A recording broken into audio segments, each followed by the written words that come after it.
or something? Abort. Agent, abort.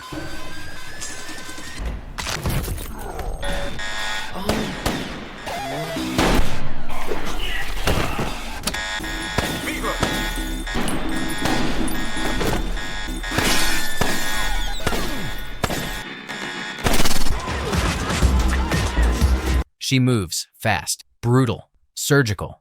Marissa watches on the monitor, stunned. This isn't some scared little girl. This is something else. Her father, Eric Heller, a ghost of the CIA, trained her like a soldier. I've killed you.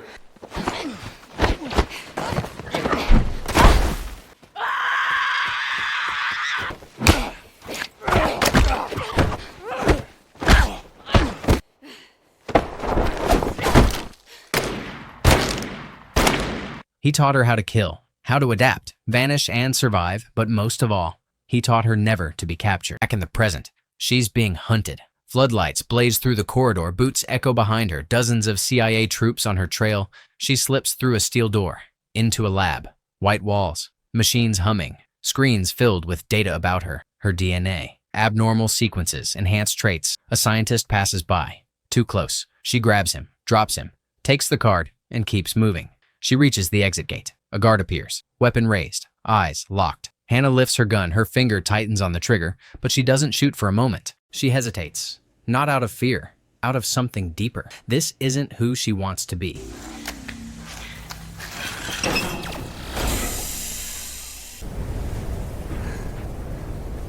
Not a forest, it's nothing. Just empty desert for miles. And in that moment, Hanna realizes she's escaped one cage into another one. As the heat of the desert wraps around her, Hanna remembers her father's voice. Quiet, steady, final. We'll meet at Wilhelm Grimm's house.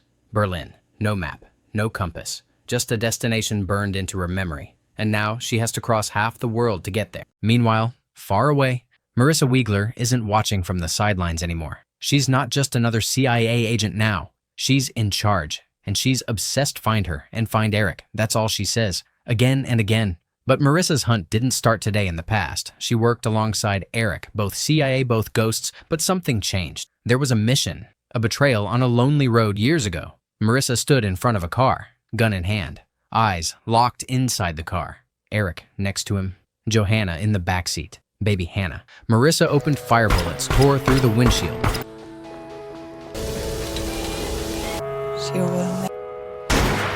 Johanna was hit. Eric barely escaped, vanishing into the forest with his daughter in his arms. From that moment forward, he stopped being an agent and started raising a ghost.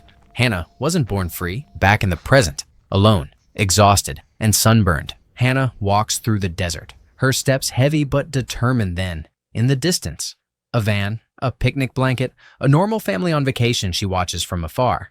A girl her age laughing with her brother. It's the first time Hanna sees something she's never had. A childhood, but she doesn't stop. She walks for hours, through sand and silence, until she reaches a small village tucked into the edge of nowhere, and for the first time in her life, she sees people, real people, laughing, working, living. Hanna wanders through narrow alleys and enters a humble house. An old man greets her, wary at first, then surprised when she speaks to him in fluent Arabic. He tells her where she is, Morocco. Hanna nods, her expression blank, but her mind racing. The man offers her a room for the night. She steps inside.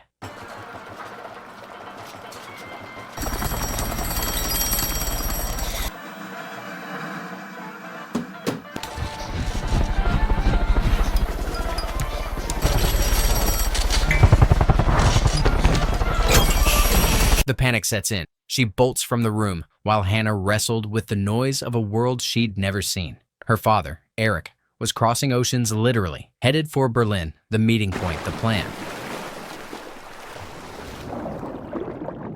But he wasn't the only one on the move miles away. Marissa walked into a dingy bar. Red lights, cheap music, familiar faces. She found one of them, an old contact, cold eyes, killer for hire. She slid a thick envelope across the table. Find the girl. Izrinya, bring her to me. She's in Morocco. Morocco was now a hunting ground back with Hanna. Fate circled again. She met the same girl she saw in the desert. A warm smile, a casual hello, and soon, dinner with the family around the table.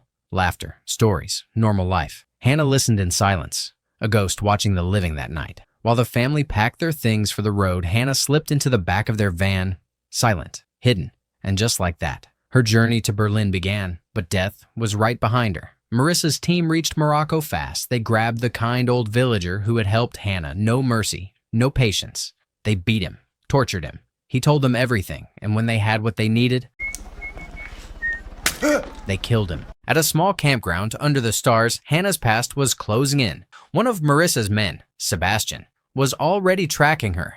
She was just thirsty. She wandered to a nearby swimming pool, crouched to drink, and suddenly a splash behind her. Sophie, the same girl from the desert, surprised but not scared. Sophie guessed it immediately. Hanna was the one who damaged their van. Hanna lowered her eyes and apologized, but Sophie didn't get angry. Instead, she smiled. "Help me talk to those cute boys," she said, "and you can sleep in my tent just like that." Hanna was invited into a moment she'd never experienced for the first time in her life. She was just a teenager. Music played. They laughed, shared a motorcycle ride under the stars, a night of joy in a world Hanna had never touched before. Meanwhile, Sebastian reached the campsite. He found Sophie's tent, but only Miles was inside, the little brother clueless, safe for now. Back in the tent, Sophie asked Hanna something simple. "Who are you really?" But Hanna couldn't answer. "I can't tell you, not because I don't want to, but because it's dangerous. I'm being hunted," she said. Sophie didn't panic. She listened, and then, without a word, tied a small bracelet around Hanna's wrist. "Wherever you go, remember this." Hanna's eyes softened. Then she pulled out a folded page, lab notes, DNA charts. Sophie looked closer. She didn't understand all of it, but she saw one word that stuck: abnormal. Hanna confessed everything, including her plan to meet her father in Berlin. Miles overheard it all. The next morning, Sophie woke up in a panic. Hanna was gone. Her bed was empty, and she was afraid. Afraid her friend had run off into danger alone before they left the campsite. I found breakfast. Just before they left, she handed them fresh meat to cook. They hit the road, laughing, music playing, like nothing was wrong. But Hanna knew better. Quiet, alert, already sensing the storm coming, and she was right, not far behind them. Sebastian and his men were tailing the van. Meanwhile, Eric had reached Berlin at the bus terminal. He felt it. Eyes on him. He looked once, twice, then moved the men following him.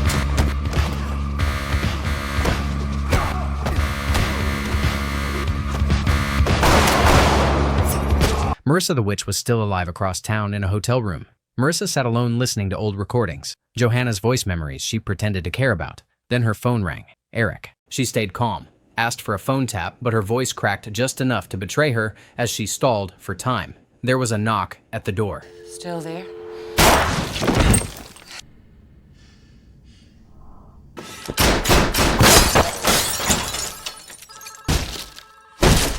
He kicked it in, stormed the room, and found it empty. Marissa had already slipped away through the window like a ghost. Back on the road, Hanna sat quietly in the back of Sophie's van. Miles past trees blurred, but something felt wrong. A black car had been following them for too long. Sophie's mother wanted to stop. Have we... Right now, love. I think you should stay where you are, Sophie.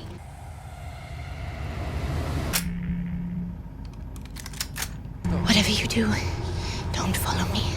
And then she got out, not to run, but to protect them, even if it meant facing everything alone, then disappeared into the shadows.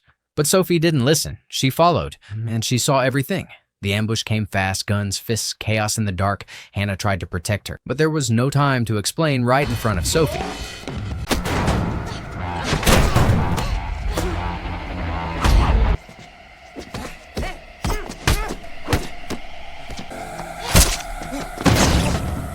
Hanna fought brutally, like a trained assassin, taking down everyone in her path. Then she bolted through the chaos, with Sebastian right behind her, chasing hard. She ran until the road vanished beneath her feet, and without hesitation, she leapt into the ocean, disappearing beneath the waves, while Sebastian stood at the edge, breathless, defeated. Sophie now knew the truth, and soon after, her entire family paid the price. They were kidnapped, interrogated, dragged into a war they didn't understand. The parents knew nothing, but Sophie stayed quiet, refusing to say a word until they found Miles, a little boy alone, scared and easy to manipulate. Marissa played kind, pretended to be a protector. "We just want to help Hanna," she said.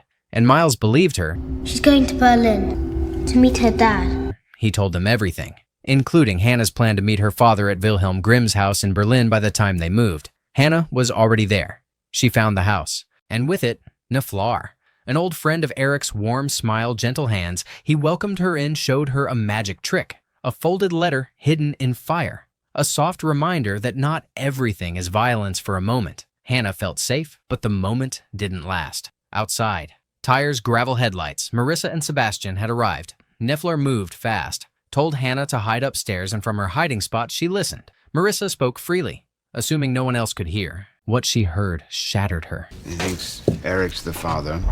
He thinks Eric's her father. That's precious. Eric wasn't her real father. She wasn't born. She was engineered, a government experiment, part of a program to create perfect killers. Superior senses, no fear, no compassion. She wasn't a daughter, she was a product. After they left, Hanna didn't cry, she didn't scream. She just walked away, quietly into Berlin's streets to find the truth. After hearing Marissa's words, Hanna needed answers. She slipped into a crowded internet cafe, eyes scanning news articles, records, names, experiments, DNA, Eric Heller. One address caught her attention. She followed it. What she didn't know: Eric had just arrived at Wilhelm Grimm's house, but something felt off. The place was too quiet, too exposed. He walked away, fast and with purpose. Instead, he made his way to a quieter place, a small house, tucked in Berlin's shadows. And inside, waiting for him, was Hanna. The reunion was tense, not warm, not tearful. Just one question. Are you my father? Please, sit. Are you? Am I your daughter? Eric paused, then told her everything. Hanna was born in a lab, part of a top-secret government experiment, designed to engineer children with no fear, no hesitation. Perfect weapons. Johanna was recruited from an abortion clinic, alongside 20 other women. The program thrived. Until it didn't. When Hanna turned 2, Marissa pulled the plug. All the other children were terminated, all except one. Eric took her and raised her in the woods, loved her like a daughter. But biology didn't matter, and Hanna didn't care. We're not finished here.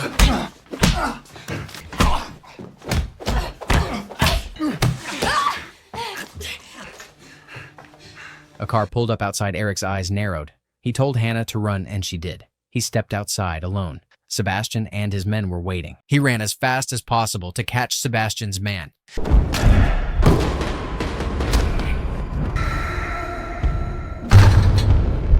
Then he turned to confront Sebastian, who couldn't stop him. Eric ended him without hesitation, but just as he caught his breath, Marissa appeared behind him with a gun. She pulled the trigger and ended his life. Hanna returned to Wilhelm Grimm's house silent, heartbroken, and found Niffler dead, hanged. Everything she knew, everything she trusted, was gone. A sound broke through the silence. Footsteps. Hanna's eyes locked on the door. Marissa. She didn't scream, didn't charge. She ran. Through the woods, over fences, Marissa chased, gun in hand, relentless to the end. Eventually, Hanna slipped into a dead-end corridor, trapped. She turned around, breathing hard, bleeding from her hip.